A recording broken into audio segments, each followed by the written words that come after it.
Нөгөө зүүн тараараа байх 2021 онд улсын их хурлаас хоршооны тухай хуулийн шинжилсэн найруулгыг баталсан. Мөн Монгол улсад хоршоолох хөдөлгөөн үүссэний 100 жилийн ой тохиож буйтай холбогдуулан 2022 оныг хоршоолыг дэмжих жил болгон зарласан. Энэ жил хоршоолын 100 дахь жил тохиож байгаамаа. Үүнтэй холбогдуулан хууль эрх зүйн орчин шинжилэн батлагдаж, бүрэн утгаараа иргэд эвлэлтэн нэгдэж, хоршоолох боломж бүрдлээ гэж зөвлөгөөнд оролцсон хоршоологчид онцолж байв.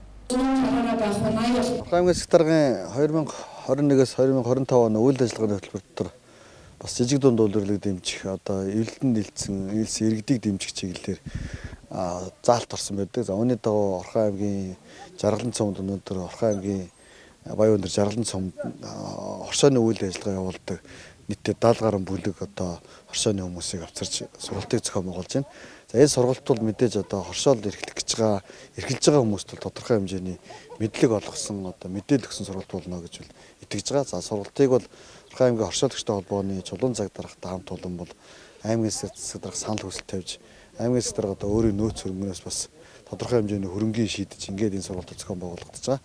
За хоршоолыг дэмжих жил болгосонтой холбогдуулан хоршооны тухай хуулинд өөрчлөлт орж сум хөгжүүлэх сан бол хоршоо хөгжүүлэх сан болгож өөрчлөлөө. За мөн аймгийн засгийн зөвлөлд хуралдаж бас хоршооны тэргүүлэх чиглэлийг 22 онд ямар хоршоодын үйл ажиллагаа дэмжих вэ гэдэг чиглэлийг баталсан. За сумдын иргэдийн төлөөсний хурал хуралдаж энэ бас чиглэлийг баталгаажуулах хэрэгтэй. Ингэснээр бол хоршоодын үйл ажиллагаа жигдэрнэ гэж ингэж бодож байгаа. За Орхон аймагт 70 хоршоо үйл ажиллагаа явуулж байна. За үүнээс бол бид 2021 онд үнэлгээ хийсэн. За үнэлгээгээр бол 23 хоршоо доктортой үйл ажиллагаа явуулж байна гэсэн байдлаар үнэлгээнд хамрагдсан байна.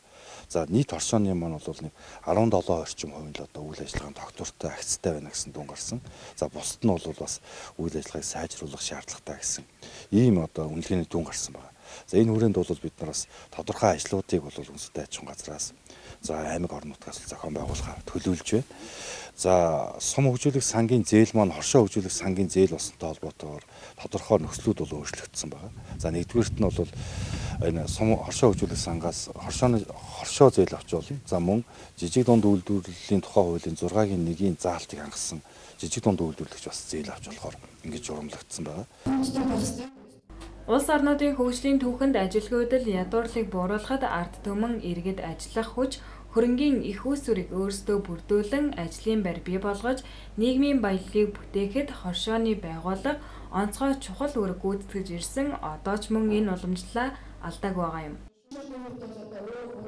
За 2021 онд хоршоолагчид бидний хувьд их шинэ үе буюу тийм ээ бид нар шинжилсэн хуулийнхаа шинжилсэн найруулгыг баталж авсан байгаа.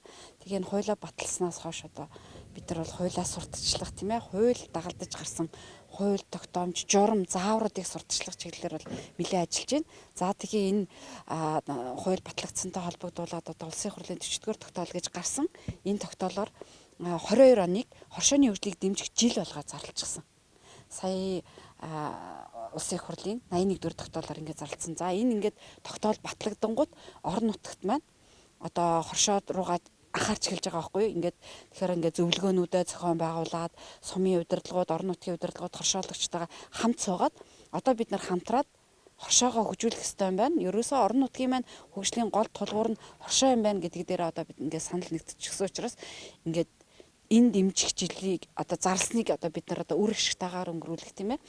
Энэ боломжийг л бид нар ашиглаж энэ зөвлөгөөнд өнөөдөр ингээд оролцоод хоршоолагчтай мэдээлэл хүргээд ингээд явж байна. За Баян өндөр сумын нутаг дэвсгэр дээр улсын бүртгэлтэй 56 хоршоо байдаг. Үүнээс бол идэвхтэй үйл ажиллагаа явуулдаг 20 орчим хоршоо байна.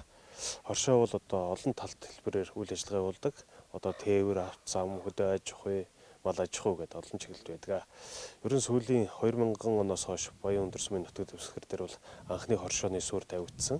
Энэ хүрээнд бол хоршооны давуу болонсол талуудыг бол нэлээд энэ хоршоо эрхлэгчид маань бол биеэрээ мэдрээ явж байгаа. Баян өндөр сумын нутаг дэвсгэр дээр иргэд оршин суугчдын гол мэдээлэл авдаг. Хоршоо юу вэ гэвэл хадгалам зээлийн хоршоо, мөн авт тээврийн нэгдсэн холбоо гэдэг ингээд ийм чиглэлийн үйл ажиллагаанууд үүдэг. Сүүлийн 2 жилийн хугацаанд бол хөдөө аж ахуй, мал аж ахуй, мөн оёдол чиглэлийн хоршоонууд бол шинээр нэмэгдэж байна.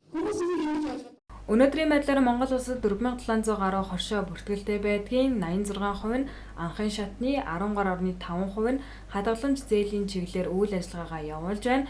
Тодорхойлбол хоршоодын 50-60% нь идэвхтэй үйл ажиллагаа явуулдагаас ихэнх нь хөдөө орон нутагт идэвхтэй гишүүдийн олонх нь болчиход байгаамаа. Харин Орхон аймагт 70 хоршоо улсын бүртгэлтэй байгаагийн 23 хоршоо хэвийн үйл ажиллагаагаа явуулж байна. За манай жарлан суванд 15 хоршоо байдаг. За өмнөөс мал аж ахуйн чиглэлээр 2, за газар тариаллын чиглэлээр 6 хоршоо идэвхтэй явж байгаа. 7 хоршоо бол одоо харах одоо ажиллаа эхлүүлээгүй. За ер нь бол хүн сэтэжийн хөнгөлтөр яамнаас бол хоршоосоо дамжиж одоо мал аж ахуй болон газар тариалал илүү бол төлхөө ажиллаж байсан. За манай сумд бол одоо нэг хоршоо бол одоо өрийг одоо хөнгөлтийн нөхцөөр оруулж ич жарлан сумынхаа тариалжт үзүүлж байгаа. За хоёр мал аж ахуйн хоршоо бол одоо эвчмсэн мал аж ахуй төлхөө одоо ажиллаж байгаа. 5 сарын 6-наас өмнө манай нийт бүх хоршоод маань одоо 4-өөс шинжилсэн байх хэвээр. 4-өөс шинжилээд улсын бүртгэгдээд аливаа нэг мэрэгжлийн хоршоодод одоо холбоотод ингээд бүртгэгдсэн байх хэвээр. За ингээд бүртгэгдсэнийхэн дараа энэ хуулийн дагуу энэ хоршоо сум хөгжүүлэгсэн маань хоршоо хөгжүүлэгсэн өөрчлөлтөнд холбогдуулаад одоо ямар нэгэн зээл хөнгөлөлт ингээд авах юмнууд байгаа. За энэ үйл ажиллагаануудыг одоо яг энэ 5 сарын 6-нд бүртгүүлсэн тааш ингээд зохион байгуулна. Орхон аймагт 2013 оноос хөдөө аж ахуйн хоршоологчдын үндэсний холбоо үйл ажиллагаагаа явуулж эхэлжээ. Хууль эрх зүйн орчин хангалтгүй иргэдийн мэдлэг мэдээлэл дутуу зэргээс шалтгаалan хоршоолол бүрэн утгаараа ажиллаж чадахгүй үнэ хүрсэн байна. Иймээс энэ жилээс эхлэн хоршооллын хөдөлгөөнийг эрчимжүүлэх, үйл ажиллагааны бодит төлөвлөгөө гарган ажиллах зэрэг 18 чиглэлээр эрчимтэй ажиллахаар болсон байна.